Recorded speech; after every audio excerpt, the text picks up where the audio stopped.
Hello friends, তানগোপু মামা চ্যানেলে আরেকটা নতুন ব্লগে তোমাদের সকলকে স্বাগত জানাচ্ছি। আশা করছি তোমরা সকলে ভালোই আছো। আমরাও খুব ভালো আছি। আজকে শুক্রবার আর সকালবেলা ঘুম থেকে উঠে পড়েছি, উঠে তানের বইগুলো গোছাচ্ছি। যেহেতু আজকে ওর স্কুল আছে আর ও স্কুলে যাবে, তাই ঘুম থেকে উঠে আগে ওর বই খাতা ঘর দোর এইসব গুছিয়ে তারপরে ওকে রেডি করব। অনেকেই বলে তুমি কি করো, তখন বলি যখন হাউস ওয়াইফ, তখন তারা একটু মুখ ছেড়কেই বলে যে হাউস ওয়াইফ। এখনকার যুগে সবাই তো আর চাকরি বাকরি পায় না, কিন্তু যেটা হোক না যেটা হোক কেউ না কিছু করে, কিন্তু সেই জায়গায় আমরা কিছু, আমি বা এরকম অনেকেই আছে যারা কিছুই করে না, সিম্পল হাউস ওয়াইফ। তখন লোক ভাবে যে এরা তো হাউস ওয়াইফ, মানে হাউস ওয়াইফদের কোনো মান্য গণ্য কিছুই নাই, যেন এরা বেকার খাটতে পৃথিবীতে চলে এসেছে। কিন্তু আমরা যে কাজটা করি সেই কাজটা যারা চাকরি করে বা যারা কিছু বিজনেস করে তারা নিজে হাতে করুক, দেখিনি দেখবো কেমন লাগে। এই যে সকালবেলা থেকে উঠেছি, উঠে ছেলের ব্যাগ গোছানো, এই বিছানাপত্র গোছানো, আবার বাচ্চা মানুষ সে এই জ্যামিতি বক্স থেকে ওই জ্যামিতি বক্সে করে রেখেছে, ওই জ্যামিতি বক্স থেকে এই জ্যামিতি বক্সে করে রেখেছে, সেই সব দেখে চেক করা, চেক করে তার একটা ব্যাগ গোছানো। এখনের বাচ্চারা আজ ড্রয়িং শিখতে যায়, কাল এই নাচ শিখতে যাচ্ছে, কোনদিন গান শিখতে যাচ্ছে, সব জায়গায় তো আলাদা আলাদা জিনিসপত্র নিয়ে যাচ্ছে। আর ছোট মানুষ, ওদের তো আর অত বোধ নেই যে মা গুছিয়ে দিচ্ছে এটাই ওরা জানে। ওরা কি আর জানে যে এইভাবে করতে হয়? দেখো এই বোর্ডটা নতুন, একটা দিনও হচ্ছে যে ব্যবহার করেনি, শুধু নিয়ে এসেছে পাঞ্জাব থেকে, নিয়ে এসে আজকে সবাই মিলে খেলেছিল, আজকে না আগের দিনে এর ওপরে চেপে ওইটাকে পুরো নষ্ট করে। চলো, ওরা এখনো ঘুমোচ্ছে, আমি তখন বিছানাটা আরে গুছিয়ে নিই। আর যেহেতু এখনো সময় আছে, তাই কালকে যেইগুলো হচ্ছে যে খাটের বারে মিলেছিলাম ওইগুলো হচ্ছে যে তুলে রেডি করে রাখবো। আর আমার ঘরে সকাল থেকে এতটা পরিমাণে রোদ আছে, ওই যে জানলা কপাটগুলো খুলে দিতে আমাকে যেন সেই ভূতের মতো সাদা সাদা লাগছে, রোদের এতটা মানে আর কি এই ঘরে ব্রাইটনেসের কারণে, ওই জন্য কেমন কেমন যেমন লাগছে ভিডিওটাতে। চলো, এইদিকে বুনু আছে, এইদিকে ভাই দাদাকে ডাকতে উঠে পড়েছে যে বুনু কালকে বিছানায় হিসি করে ফেলেছে, তুই উঠে পড়, তাহলে বিছানাটা সেট করে নেব আমি। কেন কি তন্নি যতক্ষণ ঘুমোবে ততক্ষণই আমাকে কাজ করতে হবে, তারপরে আর কাজ হবে না। এই যে তাই কোলে নিতেই ঘুম থেকে বেচারি উঠে পড়েছে, বুঝেছো?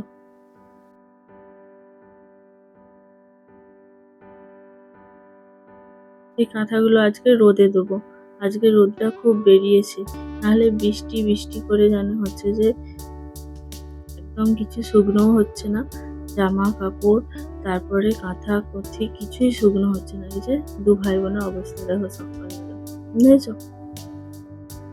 এই দুটো বাচ্চা ম্যানেজ করা একা হাতে মানে খুবই সমস্যার ব্যাপার, কিন্তু কিছু করার নেই। ভগবান জানি না কতদিন এইভাবে চালাবে। এই যে ছাদে যাবো এইবারে, আর আমরা চারতলার ওপরে থাকি, তাই ছাদটা আমাদের সামনেই, ছাদে যেতে আমাদের অসুবিধা হয় না, কিন্তু নিচে থেকে ওপরে আসতে প্রচুর কষ্ট হয়, তখন যেন জীবন বেরিয়ে যায়।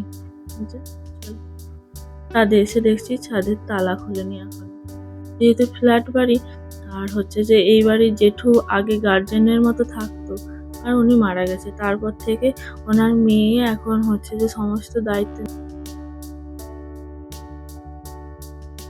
এখানে গল্প করছো, কি গল্প করছো তোমরা? কি গল্প করছো? আচ্ছা, দাদা ঘুষি মেরে দিল, আচ্ছা ঘুষি মেরে দিল, আচ্ছা দাদা মারছে, দাদা মারছে, তোমার লাগছে না?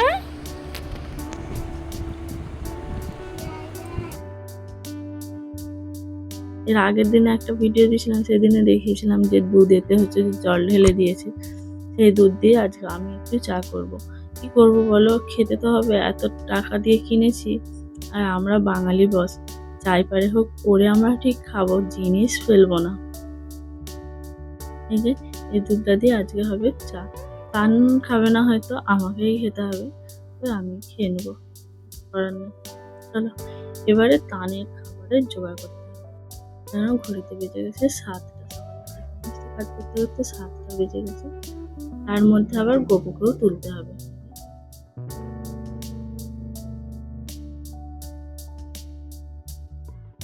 গোপুর সমস্ত প্লেট ধুয়ে নিই।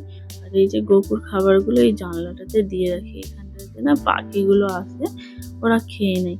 যেদিন টান খেলো খেলো বা আমি খেলাম খেলাম, না হলে ওই জানলাটাতে দিয়ে রাখি, তখন পাখিরা এসে খেয়ে নেয়। এই যে গোপু গরমের জ্বালায় খালি গায়ে ঘুমোচ্ছিল, তাই এইভাবেই বসে ওকে খেতে দিয়ে দিয়েছি। একবারে একটু পরে স্নান করিয়ে দেবো। আর তানের দেখা অবস্থা, বুঝেছো? ওর এখন উঠতে ইচ্ছা করছিল না, কিন্তু জোর জবরদস্তি তুলে দেওয়া হয়েছে বলে মুখটা ওই রকম।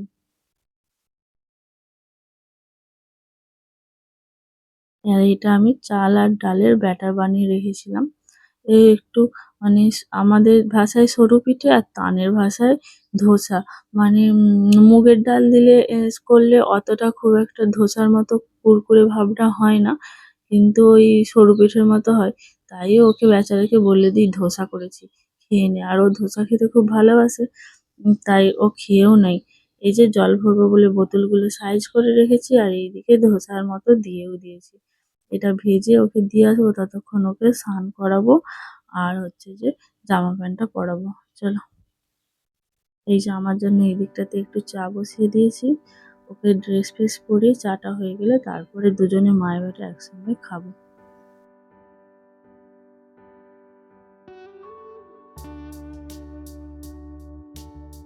দু মায়ের বেটায় চা নিয়ে চলে এসেছি। নিয়ে এসেছিলাম কিন্তু চা আর খাইনি। আর এটা চাটা কেন দেখাচ্ছে জানো? এত পরিমাণে হাওয়া দিচ্ছিল, হাওয়ার কারণে চাটা খুব দুলছিল। সেই কারণেই দেখাচ্ছিলাম যে কি পরিমাণে হাওয়া আমাদের ওপরে। ব্যালকনির দিকটা খুলে দিলে তো প্রচুর হাওয়া হয়, ওই জন্য।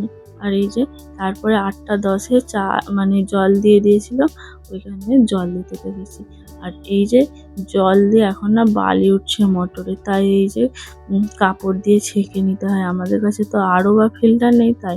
আর এইদিকে দেখো তানের টিফিন গোছ হয়ে গেছে। এই যে টিফিন আর এটা বোতল, এত পরিমাণে বোতল হারায়, ওই কারণেই হচ্ছে যে এরকম বড় বড় করে নাম লিখে দিয়েছি।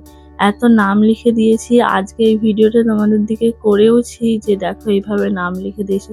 আর আজকেই দুপুর বেলাতে এসে বলছে মা আমি বোতল হারিয়ে এসেছি। তাহলে তোমার কেমনটা লাগে বলো? এক একটা স্টিলের বোতলের কত করে দাম। ও শুধু ওই বোতল, পাঞ্জাবেও ছিল বোতল হারাতো, এখানেও তাই। তবে একে এত বড় বড় নাম যখন লিখে দিয়েছে, যারা কাজের দিদিরা থাকে ওরা দেখতে পেলে ওকে আবার ফেরত দিয়ে দেয় যে এই তোর বোতল হচ্ছে যে নিয়ে যা। চলো, এবারে ড্রেস ফ্রেস পরিয়ে ওকে রেডি করাই। খাওয়া হয়ে গেছে, না একটু বাকিও আছে। আগে ড্রেসটা পরিয়ে নেব, কেন খেতে খেতে গাড়ি চলে আসলে যেতে পারবে, ড্রেস না পরা থাকলে তো আর যেতে পারবে না। তাই ওকে ড্রেসটা পরিয়ে আমি রেডি হয়ে যাব, নিচে দিতে যেতে হবে। চলো,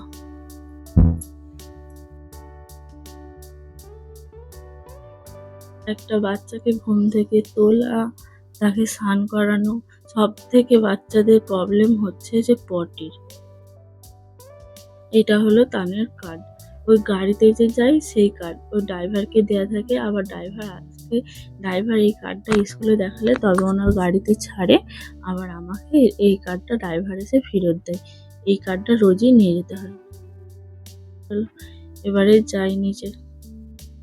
এখন ওই 8টা 35 মতো বাজে, ওই জন্য রাস্তায় এসে দাঁড়িয়ে আছি, 40-এ গাড়ি আসবে।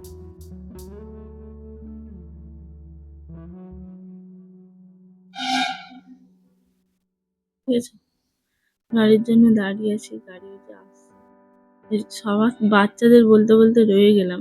বাচ্চাদের সব থেকে ওই পায়খানার প্রবলেমটাই হয়। ওই ওঠ রে পায়খানা যা, এই স্নান কর, ওঠ পায়খানা যা। কেন কি ছোট বাচ্চা স্কুলে কোথায় কি করবে তার নেই ঠিক।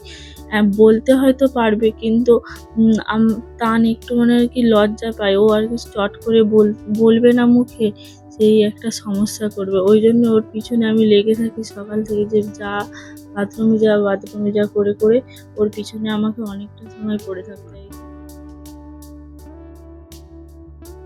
এক গাড়ি ভর্তি। পাঞ্জাবে যেহেতু বাস ছিল, সেখানে অনেক বাচ্চা যেত। আর এইখানে হচ্ছে যে বাস নেই, এইরকম গাড়িতে করে বাচ্চাদেরকে নিয়ে যাওয়া হয়। এটাই আমি তোমার দিকে বলছিলাম যে একতলা সে চারতলা উঠতে হিমশিম খেয়ে যাচ্ছে। আর এই যে সামনের বাড়ির জেঠিমার কাছে আমার মেয়েকে দিয়ে গেছি, জেঠিমা নিয়েছে। জেঠিমা বলছে, আমি এরকম ড্রেস পরেছি, আমাকে কি তুমি ভিডিও করছো নাকি? না না, এরকম করো না। আমি বলছি, এখন সবাই এরকম ড্রেস পরে, চুপ করুন তো আপনি। আজকের মতো সকালের কাজ শেষ। আজকের ভিডিওটা এখানেই শেষ করছি। আশা করছি তোমাদের ভালো লেগেছে। আর এরকমই নিত্য নতুন ভিডিও পাওয়ার জন্য আমার চ্যানেলের পাশে থাকুন। চলো।